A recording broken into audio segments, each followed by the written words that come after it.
Hello दोस्तों, आप लोगों को प्रोग्रेस स्टडीज क्लासेज में स्वागत है। मैं गोपाल यादव फ्रॉम लालगंज। आज मैं बिहार पुलिस के सेट नंबर 8 का वीडियो बनाने जा रहा हूं, जिसका फर्स्ट क्वेश्चन है, जंग से बचाने के लिए लोहे से बने पानी के पाइपों पर जस्ते की परत चढ़ाने को क्या कहते हैं? जो लोहे के बने पाइप होता है उसको जंग से बचाने के लिए जस्ते की परत चढ़ाई जाती है, जिसको हम लोग क्या कहते हैं? तो यही बताना है। तो इसका आंसर ऑप्शन दिया गया है जस्ते की परत चढ़ाना, दूसरा मिश्र धातु बनाना, तीसरा वल्कनीकरण करना और चौथा यस्दीकरण। तो इसका सही आंसर आपको बताना है। तो इसका सही आंसर है यस्दीकरण करना। दूसरा क्वेश्चन है कि यूरेनियम विखंडन की सतत प्रक्रिया को जारी रखने में किस कण की जरूरत होती है? मतलब यूरेनियम जो विखंडन होता है, विखंडन प्रक्रिया, जो कि यूरेनियम टूटकर बिखरता है अपने अपने कण में, तो वो उस सतत प्रक्रिया को, मतलब लगातार जो प्रक्रिया चलता है उसको जारी रखने के लिए किस कण की जरूरत होती है, यही आपको बताना है। तो ऑप्शन दिया गया है इलेक्ट्रॉन, दूसरा ऑप्शन है प्रोटॉन, तीसरा ऑप्शन है न्यूट्रॉन और चौथा ऑप्शन है पॉजिट्रॉन। तो इसका सही आंसर है न्यूट्रॉन। तीसरा क्वेश्चन है कि निम्नलिखित में से कौन सा प्रक्षेपात्र भूमि से वायु में जाने वाला प्रक्षेपात्र है? आपको बताना है कि कौन सा प्रक्षेपात्र जो है वो भूमि से वायु में जाने वाला प्रक्षेपात्र है, मतलब भूमि से चलाया जाता है और वो हवा में जाता है।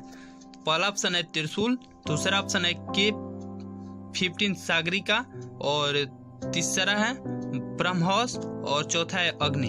तो इसका सही आंसर है त्रिशूल। त्रिशूल ही नीचे से चलाया जाता है, वो हवा में होते हुए जाता है।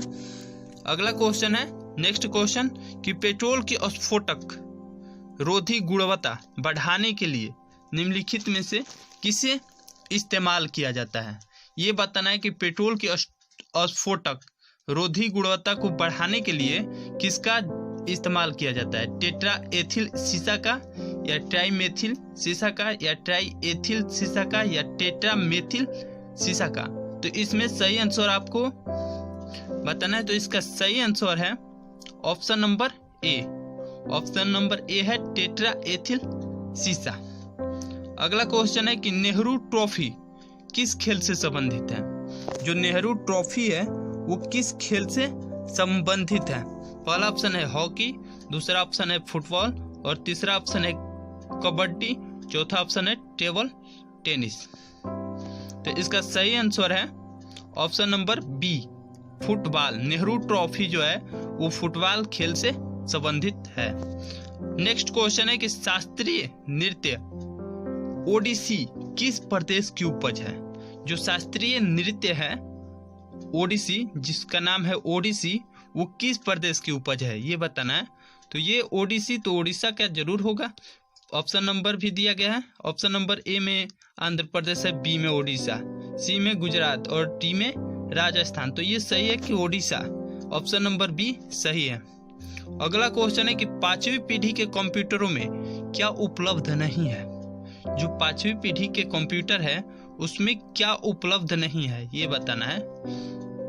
जो 5G मतलब कि 5वीं पीढ़ी मतलब 5G, 5वां जनरेशन का जो कंप्यूटर आएगा उसमें क्या उपलब्ध नहीं होगा? पहला ऑप्शन है बोली की पहचान, दूसरा ऑप्शन है कृत्रिम बौद्धिकता और सी ऑप्शन है अत्यधिक एकीकरण, या डी ऑप्शन है निर्वात ट्यूब। तो इसका सही आंसर है निर्वात ट्यूब। 5वीं पीढ़ी के कंप्यूटर में निर्वात ट्यूब नहीं मिलेगा, उपलब्ध नहीं है। अगला क्वेश्चन है कि किसी कंप्यूटर में जोड़ने, तुलना करने और मिलाने के कार्य कहाँ होते हैं? किसी कंप्यूटर में जोड़ने, तुलना करने और मिलाने के कार्य कहाँ होते हैं? पहला ऑप्शन है सीपीयू चिप, दूसरा ऑप्शन है फ्लॉपी डिस्क और तीसरा ऑप्शन है हार्ड डिस्क और चौथा ऑप्शन है स्मृति चिप। तो इसमें सही आंसर कौन सा है? तो देखिए इसका सही आंसर है ऑप्शन नंबर डी, स्मृति चिप। अगला क्वेश्चन है कि मोनालिसा का सुप्रसिद्ध चित्र किसने बनाया था? मोनालिसा का सुप्रसिद्ध चित्र किसने बनाया था? पहला ऑप्शन है माइकल एंजेलो, दूसरा ऑप्शन था लियोनार्डो विंसी और तीसरा ऑप्शन है पिकासो, चौथा ऑप्शन है वान गोग। तो इसका सही आंसर है लियोनार्डो दा विंची। मोनालिसा एक चित्र था, बहुत अच्छा चित्र, जिसे लियोनार्डो दा विंची बनाया था। अगला क्वेश्चन है कि वह प्रथम महिला कौन थी जिसने 7 प्रमुख सागर तैर कर पार किए थे? बहुत अच्छा क्वेश्चन है कि कौन सी वैसी महिला थी जो 7 प्रमुख सागर को तैर कर पार कर दिए थे? तो वो है, पहला ऑप्शन है चांदनी, दूसरा ऑप्शन है बुला चौधरी और तीसरा ऑप्शन है मुर्दुला राजीव और चौथा प्रिय शानभाग।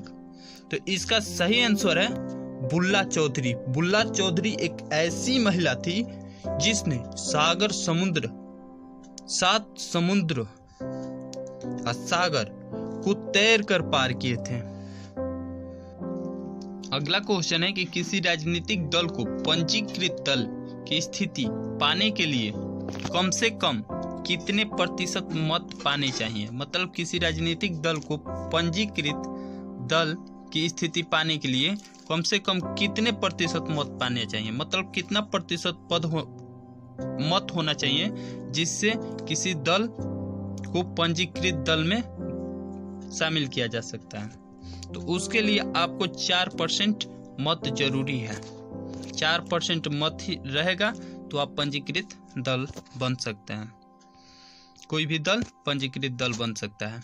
अगला क्वेश्चन है कि भारत के नियंत्रक एवं महालेखा परीक्षक का कार्यकाल कितने वर्षों का होता है? बहुत अच्छा क्वेश्चन है, बार बार एसएससी में पूछे जाने वाला ये क्वेश्चन है और बिहार पुलिस में भी रिपीट किया गया क्वेश्चन है। तो इस क्वेश्चन को याद रखिएगा कि भारत के नियंत्रक एवं महालेखा परीक्षक का कार्यकाल कितने वर्षों का होता है? ऑप्शन नंबर ए है 3 वर्ष, ऑप्शन नंबर बी है 4 वर्ष, ऑप्शन नंबर सी है 5 वर्ष, ऑप्शन नंबर डी है 6 वर्ष। तो इसका सही आंसर है ऑप्शन नंबर डी, 6 वर्ष का होता है। जो नियंत्रक एवं महालेखा परीक्षक होता है उसका कार्यकाल 6 वर्ष का होता है। अगला क्वेश्चन है कि भारत का प्रथम मुख्य चुनाव आयुक्त कौन था? भारत का पहला मुख्य चुनाव आयुक्त कौन था? ऑप्शन नंबर ए है जीवी मावलंकर, ऑप्शन नंबर बी है Sukumar Sen, option number C है के सुंदरम और ऑप्शन नंबर डी है टी स्वामीनाथन। तो इसका सही आंसर है सुकुमार सेन। जो सुकुमार सेन थे वो भारत का प्रथम मुख्य चुनाव आयुक्त था। अगला क्वेश्चन है कि सर्वोच्च न्यायालय के न्यायाधीश की सेवानिवृत्ति की आयु कितनी होती है? मतलब कि जो सर्वोच्च न्यायालय के न्यायाधीश होते हैं वो कितने वर्ष के बाद सेवानिवृत्त हो जाते हैं, मतलब रिटायर हो जाते हैं? उसका ऑप्शन नंबर ए है 65 वर्ष के बाद या 62 वर्ष के बाद या 68 वर्ष के बाद या 70 वर्ष के बाद। वो कब रिटायर हो जाते हैं, कितने वर्ष के बाद रिटायर हो जाते हैं जो सर्वोच्च न्यायालय के न्यायाधीश होते हैं? तो इसका सही आंसर है 65 वर्ष। 65 वर्ष के बाद दोस्तों वो सर्वोच्च न्यायालय के न्यायाधीश सेवानिवृत्ति हो जाते हैं, मतलब रिटायर हो जाते हैं। अगला क्वेश्चन है कि महात्मा गांधी का राजनीतिक गुरु कौन था? जो महात्मा गांधी थे उनके राजनीतिक गुरु कौन थे? ऑप्शन नंबर ए है कि Gopal Krishna Gokhale, option number B है Bal Gangadhar Tilak, option number C है Arvind Ghosh, option number D है लाला लाजपत राय। तो इसका सही आंसर है गोपाल कृष्ण गोखले। गोपाल कृष्ण गोखले जो थे वो महात्मा गांधी का राजनीतिक गुरु थे। अगला क्वेश्चन है कि सूफी परंपरा में पीर से क्या आशय है? जो सूफी परंपरा है उसमें पीर से क्या आशय है? पहला ऑप्शन है स्वच्छ ईश्वर, दूसरा ऑप्शन है सूफियों का गुरु, तीसरा ऑप्शन है सभी सूफी संतों में सर्वश्रेष्ठ, अगला को ऑप्शन है सूफियों की आस्थाओं के लिए लड़ने वाला। तो सूफी परंपरा में पीर का क्या आशय है? तो सूफी परंपरा जो है उसमें पीर का आशय होता है कि सूफियों का गुरु। पीर का मतलब होता है सूफियों का गुरु, याद रखिएगा। अगला क्वेश्चन है, नेक्स्ट क्वेश्चन, कि गुरु गोविंद सिंह द्वारा खालसा पंथ की स्थापना किस वर्ष में की गई थी? जो खालसा पंथ है उसकी स्थापना कब की गई थी? खालसा पंथ की स्थापना गुरु गोविंद सिंह के द्वारा किया गया था, लेकिन कब? तो 1699 ईस्वी में, याद रखिएगा। 1699 ईस्वी में गुरु गोविंद सिंह की द्वारा खालसा पंथ की स्थापना किया गया था। अगला क्वेश्चन है कि पंचशील के सिद्धांतों का प्रस्तावक कौन था? जो पंचशील है, पंचशील समझौता हुआ था, उसके सिद्धांतों का प्रस्तावक कौन था? ऑप्शन नंबर ए है Mahatma Gandhi, option number B है स्वामी दयानंद सरस्वती, तीसरा नंबर ऑप्शन है पंडित जवाहरलाल नेहरू, चौथा ऑप्शन है महात्मा बुद्ध। तो इसका सही आंसर है पंचशील के सिद्धांतों का प्रस्तावक कौन था? तो वो था पंडित जवाहरलाल नेहरू थे पंचशील के सिद्धांतों का प्रस्तावक। अगला क्वेश्चन है, नेक्स्ट क्वेश्चन, कि 12 अप्रैल 1944 को सुभाष चंद्र बोस ने एक नगर में भारतीय राष्ट्रीय सेना का झंडा फहराया था। वह नगर इस समय किस राज्य या केंद्र शासित प्रदेश में है? जो 12 अप्रैल 1944 को सुभाष चंद्र बोस ने भारतीय राष्ट्रीय सेना का झंडा फहराया था, वो किस राज्य में स्थित है? वह नगर किस राज्य में स्थित है या केंद्र शासित प्रदेश में? ऑप्शन नंबर ए है अंडमान एवं निकोबार द्वीप समूह, ऑप्शन नंबर बी है त्रिपुरा, ऑप्शन नंबर सी है मणिपुर, ऑप्शन नंबर डी है मिजोरम। तो इसका सही आंसर है मणिपुर। मणिपुर में यह नगर था जहां पर सुभाष चंद्र बोस ने भारतीय राष्ट्रीय सेना का झंडा लहराया था। अगला क्वेश्चन है कि निम्नलिखित में से किसको किसी कोशिका में अचल संपत्ति माना जाता है?